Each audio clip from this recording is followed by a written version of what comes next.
mà tam dùng đắngนี่ก็មិនមែនជាឈ្មោះពិតរបស់លោកគ្រូដែរលោកសារលវ័ននេះហើយលោកគ្រូដូចជាចាប់ផ្ដើមបដាល់តាមជាដែនចំនួនមានជនភៀសខ្លួនជំរុំមកពេលបាយអាពោតហើយ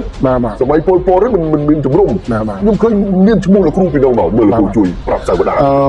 លោកសារលវ័នកាលនោះខ្ញុំប្រឡងទីភ្លុំកាលនោះគេនិយាយរឿងថាតកូលអីពិតប្រកបអីតោះយើងចង់ជួបគ្នាប្រឡងបានជួបគ្នាលោកសារលវ័នលោកសុភាពលោករតនៈលោកសាខនលងណាន់កំសែនចឹងមកបាន5នាក់ប្រឡងលោកជាប់ជោគជ័យអស់គ្នាទៅអើយបងគ្នាយើងជាប់រួចអស់ហើយចិត្តភូមិវត្តទៀតតោះយើងសាកល្បងទៅប្រកួតធ្វើកីឡាទី1ខ្ញុំរកការងារធ្វើទី2ខ្ញុំចង់ឲ្យថាឲ្យខ្លួនឯងមានភាពក្លាហានឲ្យមានប្រជាភ័យព្រាតទី3ខ្ញុំចង់ទៅរកខ្សែលោហិតឲ្យខ្ញុំได้បាត់ពីជំនាន់ពលពតមរតកក្បាច់គុណខ្មែរ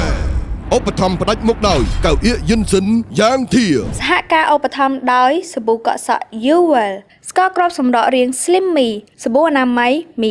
18វល់គ្រូដល់ដៃលើដល់បច្ចុប្បន្ននេះបាទដល់បច្ចុប្បន្នមានណាមាន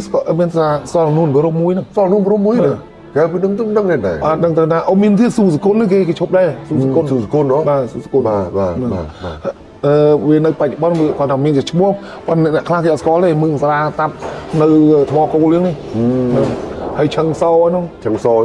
ហើយដល់ពេលដែលវាយបានប្រហែលដងបានលោកគ្រូលេងអៀនលោកគ្រូថាអៀនបាទវាយហើយជាចិត្ត10ដងដែរចិត្ត10ដងលោកគ្រូចប់ដល់ថាអូភាពល្បីល្បាញគេស្គាល់ច្រើនយើងលេងអៀនក្បាលយើងមានវាផ្លានទៅចេះនិយាយជាមួយគេឯងមិត្តភ័ក្តិចឹងទៅកាលនៅរៀនអត់សតហើយជប់បើហាត់ដាល់ហ្នឹងនឹងពាក់ព័ន្ធហាត់ដាល់គ្រូរបស់លោកគ្រូដែលនាំឲ្យស្គាល់ក្បាច់បដាល់សេរីគុណខ្មែរនេះនិយាយទៅគ្រូដំបូងខ្ញុំគ្រូឃីវថាំងសាខ្មែរទេឃីវថាំងសាបាទគាត់មិត្តភ័ក្តិជាមួយលោកគ្រូអីសេងកំសុងបាទនៅបច្ចុប្បន្នសេងកំសុងគាត់ឈ្មោះគាត់មិនមែនឈ្មោះហ្នឹងទេគាត់ឈ្មោះឃីវពៅបាទលោកគ្រូគាត់ឆ្លងមកឡើងខ្ញុំភ្លេចលោកគ្រូសុងដែលបង្ហាញក្បាច់កតាថ្ងៃពៀនសម្ដេចធិបតីហ្នឹងគាត់នៅពីក្មេងគាត់ល្អណាស់គាត់ថាផ្លប់អូលឿនណាស់ខ្ញុំឃើញគាត់លឿនណាស់បាទហ្នឹងហើយគ្រូដំបូងគ្រូនេះបាទនេះអវត្តកន្ទុយមិត្តភ័ក្តិដែលគ្រូសេងកំសុងហ្នឹងគ្រូខ្ញុំឃីវតាំងសាតបមកមានគ្រូខ្មែរមួយទៀតខ្ញុំភ្លេចឈ្មោះគឺខ្មែរបុរាណចំតួគឺឲ្យខ្ញុំវាយតែដីលើដីឯងឲ្យតែវាយដីនឹងវាយដីហើយហាត់ហើយគឺបុរាណចំតួហ្មងគឺទៀបចំហទៀបនឹងចំហទៀបឲ្យខ្ញុំហាត់ដបងគុណខ្មែរទៀតដបងទៀតណាកាលសម័យហ្នឹងដបងនោះរបកតោអីអត់ទេដបងគុណខ្មែរហ្មងបាទកាលហ្នឹងហាត់ខែភ្លឺលាក់លៀមមិនឲ្យឃើញទេសិទ្ធសម្បត្តិជំនាន់នឹងដើរចាប់ទៅហ៊ាននេះណានោះហើយសិទ្ធនឹងសិទ្ធសម្បត្តិណាដាក់ទឹកណាកិច្ចសន្យាមិនដើរប្រហាត់វិណាអញ្ចឹងទៀតណាដល់យើងបច្ចុប្បន្នហើយណាបើយើងបានហាត់ហើយមិនដើរប្រហាត់អ្នកណាតទេហើយយើងក៏មិនប្រើនឹងទៅប្រើផ្ដេសផ្ដាស់អីនឹងដែរបាទអញ្ចឹងទៅក៏លោកគ្រូបានហូហែមកដល់ភ្នំពេញនាឆ្នាំ92បាទមកដល់នាឆ្នាំ92លោកគ្រូចូលចិត្តបែបណាក្បាច់ព្រោះធម្មតាអ្នកខ្លះចូលចិត្តដៃជើងកាយជង្គង់មួយជើងខ្ញុំស្រឡាញ់ទី1ទាត់កាប់ចានទី2លើកបាត់លើទី2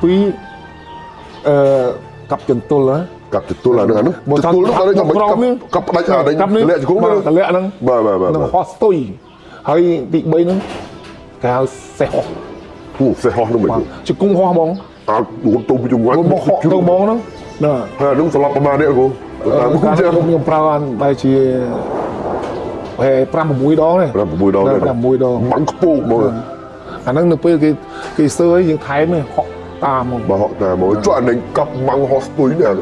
កាប់អាហ្នឹងគេជើងគេអន់យើងទាត់បាំងហោះស្ទុយទាំងពីរទាត់ជើងទាំងពីរមិនទាត់ជើងមួយទាត់ទៅទាំងពីរមកគេលើកជើងផាត់ផាយមិនចូលទាំងពីរបាំងហោះស្ទុយអាហ្នឹងគឺច្រើនបាទហើយអាទាត់ផ្កាប់នេះទឹកនេះតាមជើង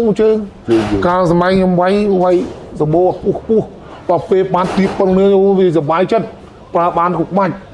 ពោះយើងមិនសូវប្រើបានគ្រប់បាច់ទេបើថាទៀបចេញមកឃើញចំណុច lại naច្បាស់គោលដៅដែលយើងត្រូវវាយ ដល់អញ្ចឹងទៅលោកគ្រូមានខ្នាញ់អ្នកបដាជំនាន់ក្រោយនេះថាបើគ្រូវិញមិនអញ្ចឹងទេអញ្ចឹងណាគ្រូមានខ្នាញ់ទេ ខ្លាញ់អ្នកខ្លៅចេះតែដៃទៅចេះតែជើងទៅនឹងថាតតនិយាយទៅអ្នកខ្លះគេតតអត់ដឹងគោលដៅទេតតក្រោមនឹងតតកន្លែងណាតតក្រោមណាខ្ញុំមើលឃើញអូវាយលើវាយមុខអាមុខហ្នឹងវាមានកន្លែងវាយច្រើនវាមានកន្លែងនេះពីមុខជាប់គៀមនេះទៀតការនេះហើយខ្ញុំឃើញតែវាយតែវាយ យើងបិឆោតមិនគេទម្លាក់មិនគេបើកមិនយើងដើម្បីវាយកន្លែងដែលយើងចង់វាយ យើងប្រើទឹកសាសញាក់ញោចអាហ្នឹងបានបើឃើញតែឃើញគេចំហវាយគេឆៅវាយមិនត្រូវគេហាត់ដែរដូចស្អីទៅប្រើចលនាញាក់បឆោតបានមើលលើហើយវាយក្រោម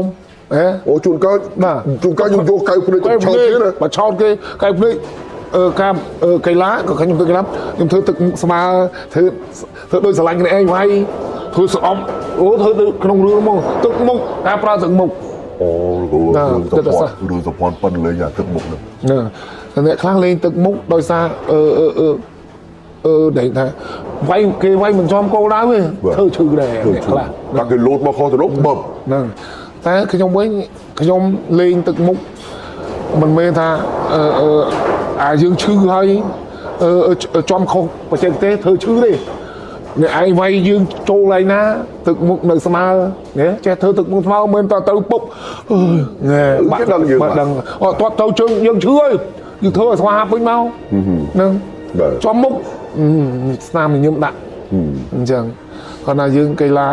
សម័យវានឹងថាគាត់ប្រើអីខ្លះទេខ្ញុំប្រហែលសើវាដូចគ្នាដែរណាខ្លះវាយខំប្រហែលចេះទៅវាយចុះវាអញ្ចឹង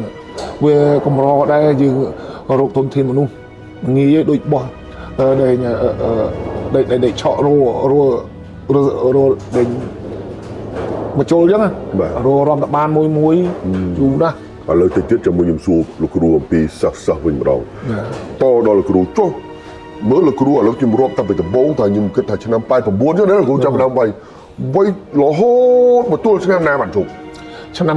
និយាយទៅឆ្នាំ1998ចប់ឆ្នាំ98អូ97ខ្ញុំបើកក្លឹបច្រឡំ10ឆ្នាំអញ្ចឹងអាចនិយាយថា10ឆ្នាំដែលលោកគ្រូប្រឡូកបដាល់បាទ10ឆ្នាំបើរាប់ទុកបានប្រហែលជា500ប្រកួតអីទេគ្រូអត់ទេខ្ញុំអត់បានទេខ្ញុំសរុបមកប្រហែលជាច្រើន120អីហ្នឹងច្រើនអញ្ចឹងបាទថៃមិនតិចមែនកាលនោះមិនសូវមានស្រីវៀនបាទបានខ្ញុំមកពេញបានវាយនៅពេញគាត់យូរបានវាយម្ដងកម្មវិធី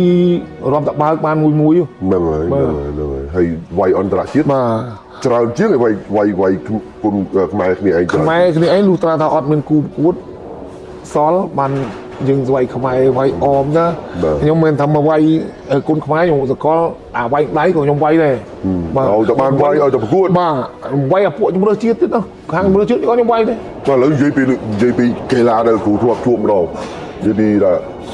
គុណខ្មែរហើយគាត់ខ្លាំងគ្រូធ្លាប់ជួបអ្នកណាគេខ្លះទៅកីឡាដែលធ្លាប់ជួបខាងខ្មែរយើងនេះកីឡាករខ្មែរយើងមានទី1មឿងសារាហៅតាប់មឿងសារាហៅតាប់បាទអ្នកនឹងមិនដែរបងអ្នកនឹងអូជើងរស់ដៃក៏ខ្លាំងជើងរស់មកនៅថ្មគោលបងប្អូនទៅសួរទៅមឿងសារាហៅតាប់ពីណាក៏ស្គាល់ដែរមឿងសារាហៅតាប់ល្អមឿងសារាហៅតាប់បន្ទាប់មកខំបន្ថងហៅក្តាមខំបន្ថងហៅក្តាមនឹងមិនក៏រស់ដែរអូគាត់វាយរឿងស្ងេងមួយងាមបន្តិចកែងគាត់រស់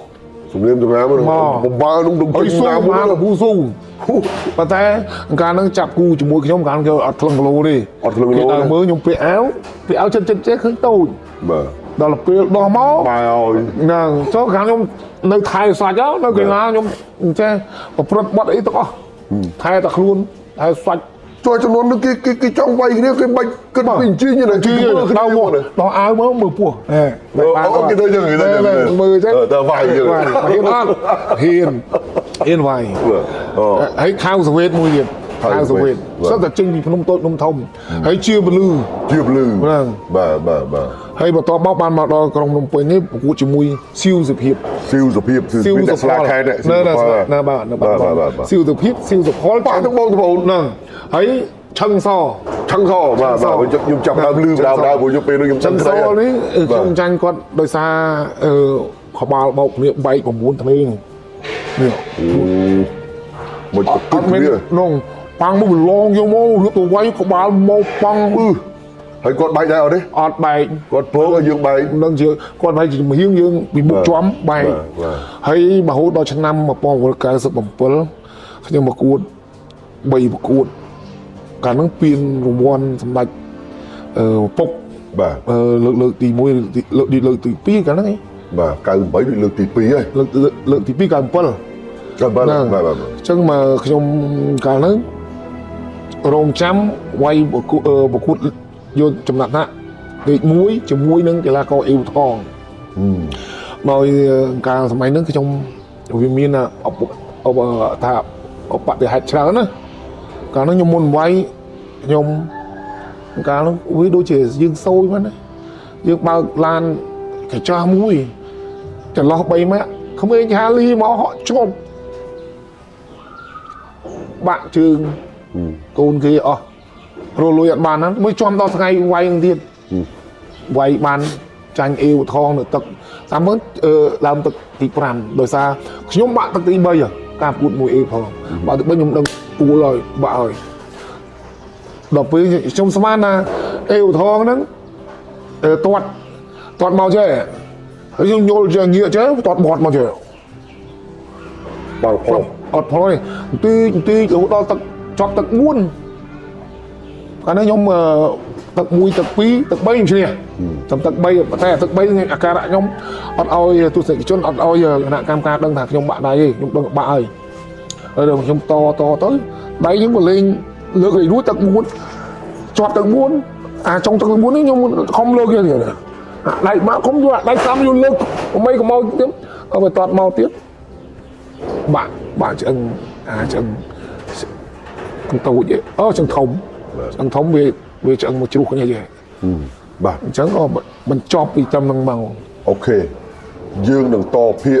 របស់លោកគ្រូឡុងសាលវ័នជាមួយនឹងលោកគ្រូអេពូថងជាបន្តទៀតនៅវគ្គក្រោយសូមរងចាំតាមដានទាំងអស់គ្នាបាទក្នុងកម្មវិធីមរតកក្បាច់គុណខ្មែរដែលនាំមកជូនលោកអ្នកដើរកៅអៀកយិនស៊ិនយ៉ាងធៀប មរតក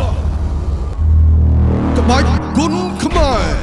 ឧបត្ថម្ភផ្ដាច់មុខដោយកៅអៀកយិនស៊ិនយ៉ាងធៀប សហការឧបត្ថម្ភដោយសាប៊ូកក់សក់ Uwell ស្ករគ្រាប់សម្រក់រាង Slim Me សាប៊ូអនាម័យ Mi 18